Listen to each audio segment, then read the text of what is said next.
David had always been the kind of person who liked things the same way every day. Wake up at 6:30, black coffee, no sugar, toast with butter. Check emails while eating breakfast. Leave the house at exactly 7:20-5 for 3 years. This routine had worked perfectly for him. He was a lawyer who handled cases for people who couldn't afford expensive legal help. His work was serious, and he liked his life to be organized and predictable.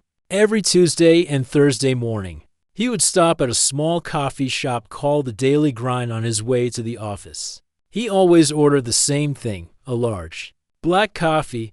He always sat at the same table by the window. He would spend exactly 1 hour looking through his work papers before heading to his law firm. The coffee shop was quiet in the mornings, filled mostly with people like him who were on their way to work. The barista knew his order by heart. The routine was comfortable, safe, and exactly how David liked his life to be.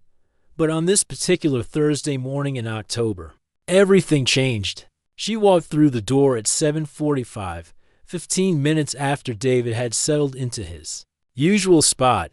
The first thing he noticed was her jacket, old denim covered in colorful paint splatters, like she had been creating art all night long. She carried a brown leather bag that looked like it had traveled to every corner of the world. Her long, dark hair was pulled back with what looked like a pencil holding it all together.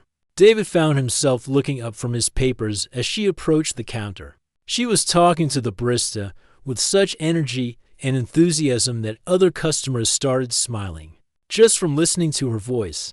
When she laughed at something the barista said, the sound seemed to make the entire coffee shop feel brighter and more alive. "I'll have an oat milk latte with cinnamon, but can you make it extra hot?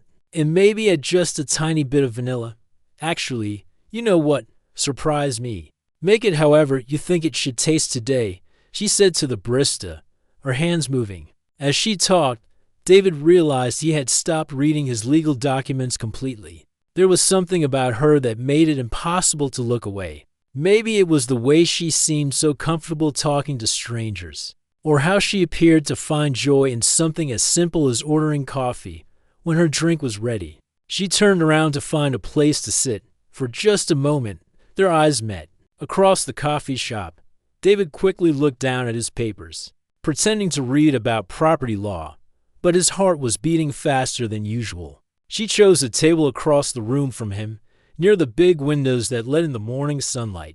From her leather bag, she pulled out what looked like building plans and a tablet computer. As she spread the papers across her table, David could see they were covered in detailed drawings and measurements. She worked with the kind of focus that fascinated him. Every few minutes, she would pause and sketch something in the margins of her papers. Sometimes she would lean back in her chair and stare out the window, clearly thinking through some problem.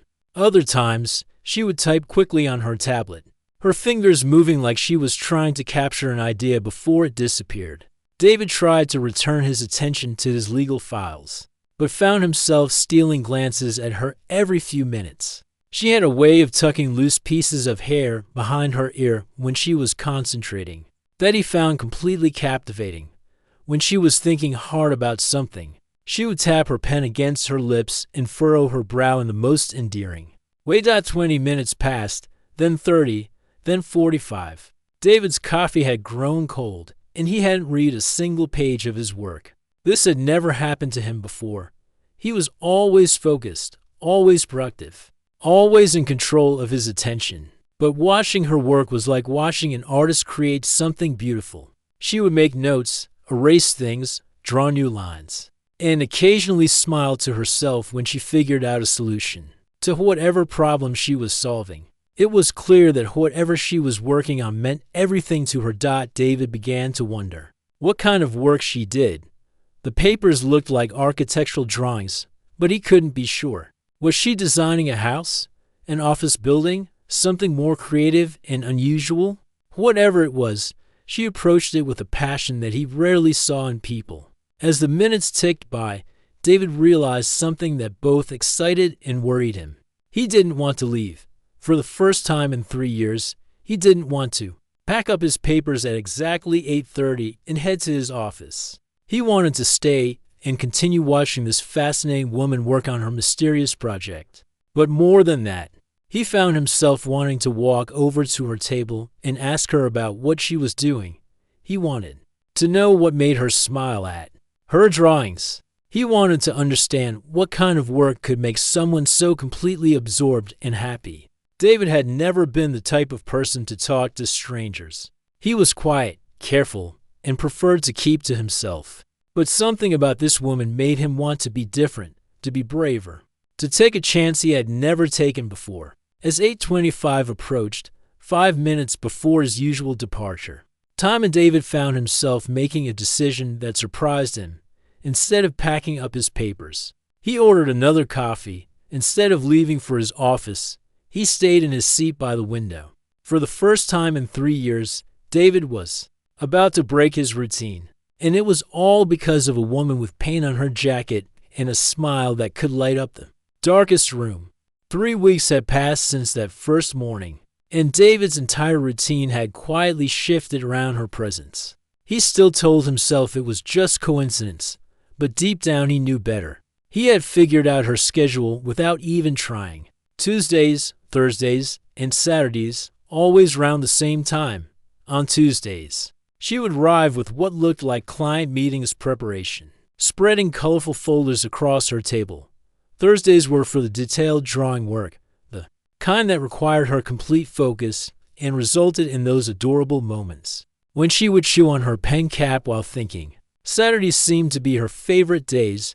She would bring different projects, sometimes even sketching freely in a large notebook that she kept just for her own ideas. David had become an expert at timing his coffee shop visits perfectly. He would arrive 10 minutes before her usual time and position himself at his regular table, where he had the best view. He learned that she always ordered something different, never the same drink twice, and that she had a habit of chatting with the barista about everything from the weather to local art shows.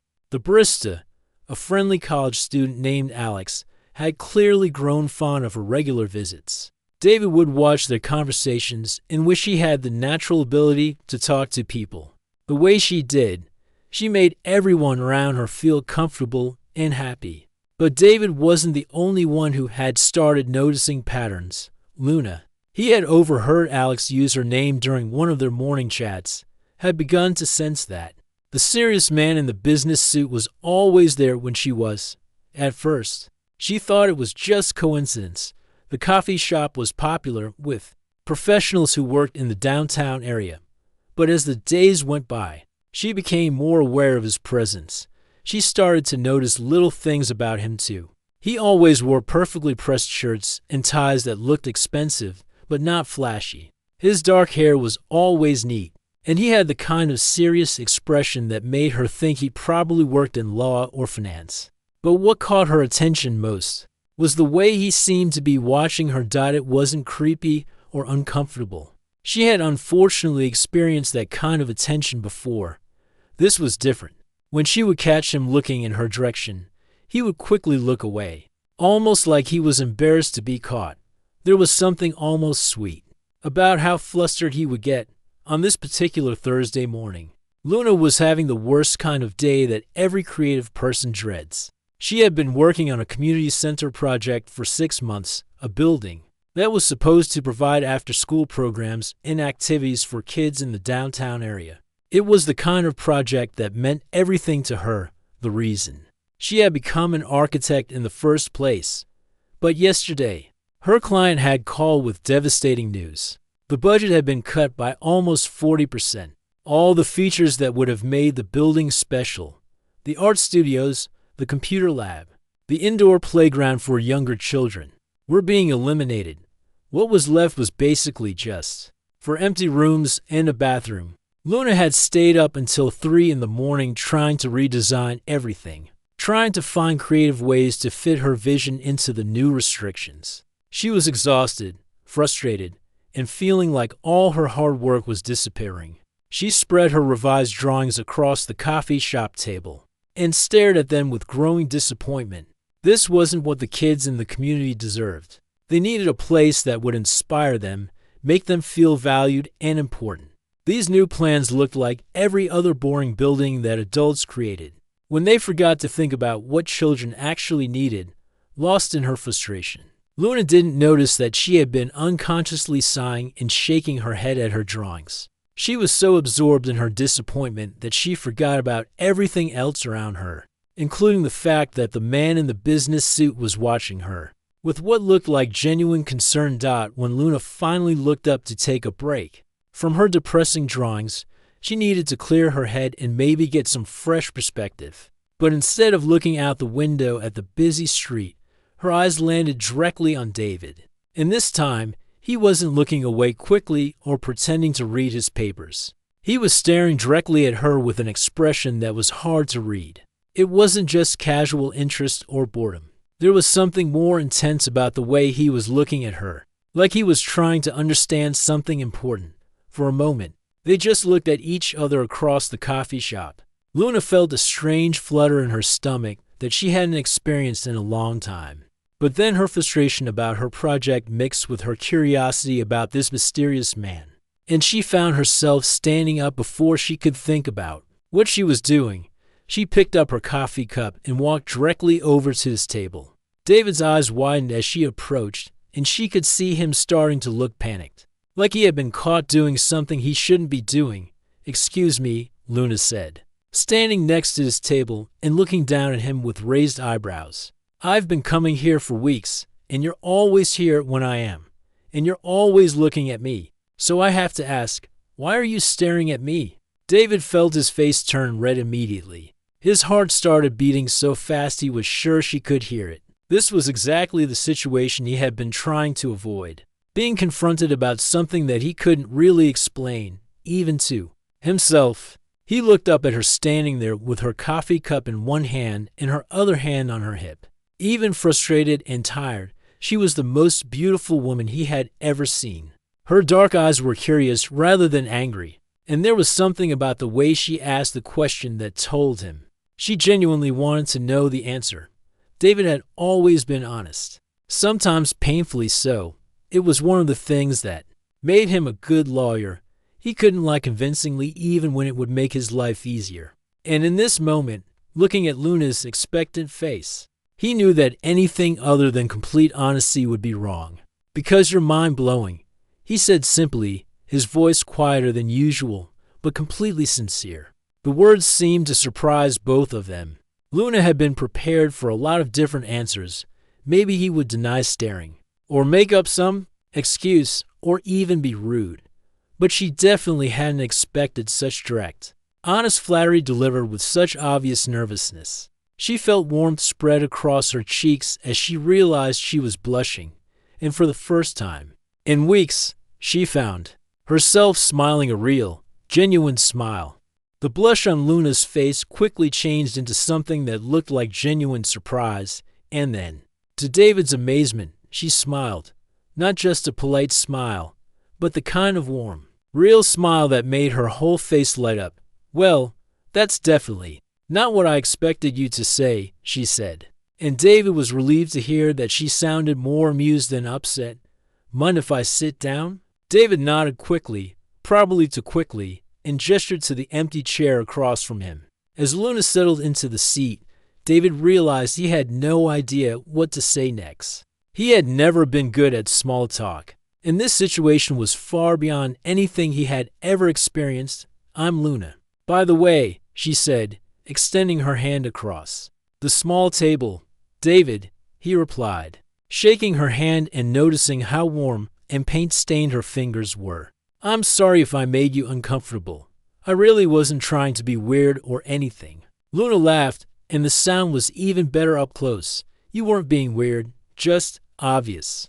She paused and looked at him more carefully. "You're always here when I am, always in that same spot, always with those serious-looking papers. What kind of work do you do?" "I'm a lawyer," David said, then quickly added, "but not the expensive kind.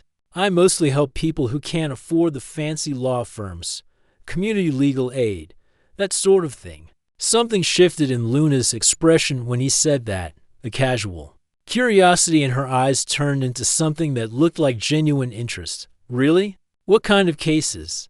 Housing disputes, mostly, sometimes small business issues. A lot of people trying to deal with landlords who aren't following the rules. Or families who need help with custody situations but can't pay hundreds of dollars an hour for help. Luna leaned forward slightly. That's actually really cool. I mean, most lawyers I've met are all about making money. It's nice to hear about someone who actually helps regular people. David felt himself relaxing for the first time since she had approached his table. What about you? Those drawings you're always working on. Are you an artist? Architect, Luna said. Then her expression darkened slightly. Or at least I'm trying to be the right kind of architect. I'm working on this community center project, but it's been challenging. What kind of community center? David asked, and Luna was surprised by how genuinely interested he sounded. It's supposed to be for kids in the downtown area, you know? After-school programs, computer access, art classes, maybe some sports activities. Somewhere safe for kids to go when their parents are still at work. Luna's voice grew more passionate as she talked. These neighborhoods don't have enough resources for families. Parents work multiple jobs just to pay rent, and kids end up hanging out on street corners because there's nowhere else for them to go. David was nodding as she spoke, and Luna noticed that his serious expression had changed into something that looked like understanding. Where exactly is this community center going to be built? On Maple Street, right next to the old pharmacy building. Do you know that area? David's eyes widened. I grew up 3 blocks from there. No way, Luna said, sitting back in her chair. Then you know exactly what I'm talking about. You know how much that neighborhood needs something like this. I spent most of my childhood on those same streets you're talking about, David said quietly. My mom worked at jobs, and my dad was never around. I would have given anything for a place like what you're describing. Luna felt a flutter of excitement in her chest. Finally, someone who understood why this project mattered so much. The problem is, they keep cutting the budget. Yesterday I found out they're eliminating almost everything that would make it special. No art rooms, no computer lab, barely any equipment for activities. It's going to end up being just empty rooms, with nothing for kids to actually do. David was quiet for a moment, thinking, what if I told you there might be ways to get additional funding? Municipal grants, maybe some corporate sponsorship programs. Are you serious? Luna asked, her eyes lighting up. I've helped other nonprofit organizations navigate the city funding process.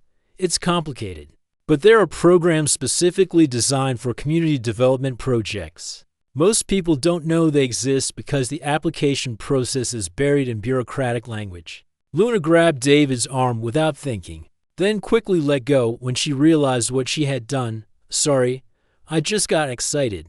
Do you really think there might be options?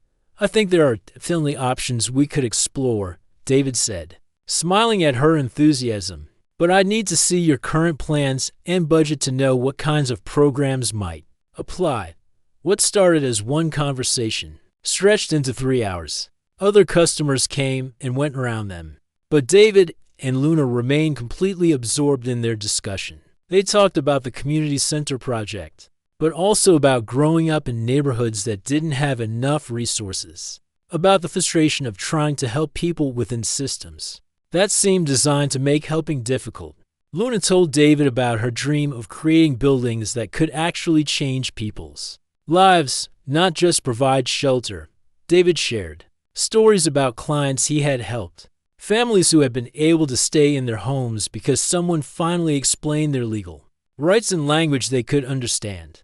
I can't believe we've been coming to the same coffee shop for weeks and never talked before, Luna said as they finally began to pack up their papers. To be fair, you had to confront me about staring before I worked up the courage to say anything, David replied, and Luna laughed. Well, I'm glad I did. This has been the best conversation I've had in months. As they walked toward the door together, David felt like his entire world had shifted in the span of one morning.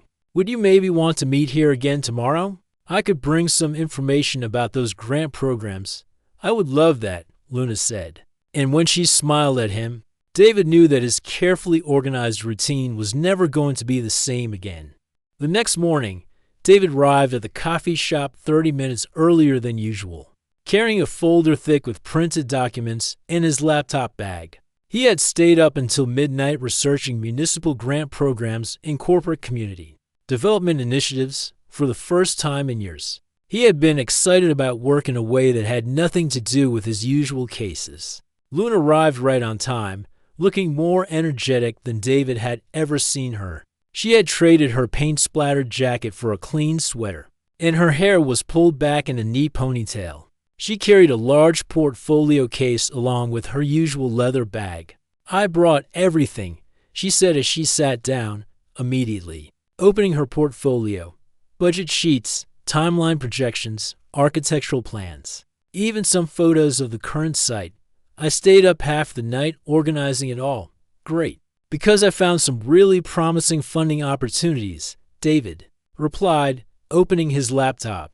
"There are at least 4 different grant programs that your project could qualify for, plus the corporate sponsorship initiatives that specifically target community development in underserved areas." They spread their materials across the small coffee shop table, turning it into an impromptu office. Luna's colorful architectural drawings mixed with David's neat legal documents and printed application forms. Other customers occasionally glanced over at their intense working session, but David and Luna were too focused to notice. "Look at this," Luna said, pointing to one of her floor plans. "This is what the space could look like with full funding. Art studios here, computer lab here. And this whole section would be dedicated to younger kids, safe play areas, reading corners, space for homework help." David studied the drawings with genuine admiration. "This is incredible, Luna. You've thought of everything, but according to your current budget, you can only afford about 30% of this vision, exactly. And 30% of a great idea usually ends up being 100% of a disappointing compromise." David pulled up a document on his laptop screen. "What if we could change that? This grant program from the State Education Department provides funding specifically for after-school facilities. And this corporate program from the technology company downtown, they're looking for community projects to sponsor as part of their social responsibility initiative." Luna leaned closer to read the screen, and David caught a hint of her perfume, something light and floral. That made him momentarily lose track of what he was saying. "The application deadlines are tight," David continued, refocusing. "But if we work together, I think we could put together competitive applications for at least 3 of these programs." "We?" Luna asked, looking up at him. David felt his cheeks warm. "I mean, if you want help. I know the legal language these applications require, and I have contacts in some of the city offices who could expedite the review process." "David, I would be crazy to turn down that kind of help. But why would you want to spend your free time working on my project?" David was quiet for a moment. The honest answer was that he wanted to spend time with her, that he had never met anyone whose passion for their work matched his own dedication to helping people. But he also knew that the project itself mattered to him in a way that surprised him. "Because I think what you're trying to build could have changed my life when I was 10 years old," he said finally, "and because there are probably hundreds of kids in that neighborhood right now who need exactly what you're trying to create." Luna felt something shift in her chest as she looked at David's serious expression. This wasn't just about professional collaboration anymore.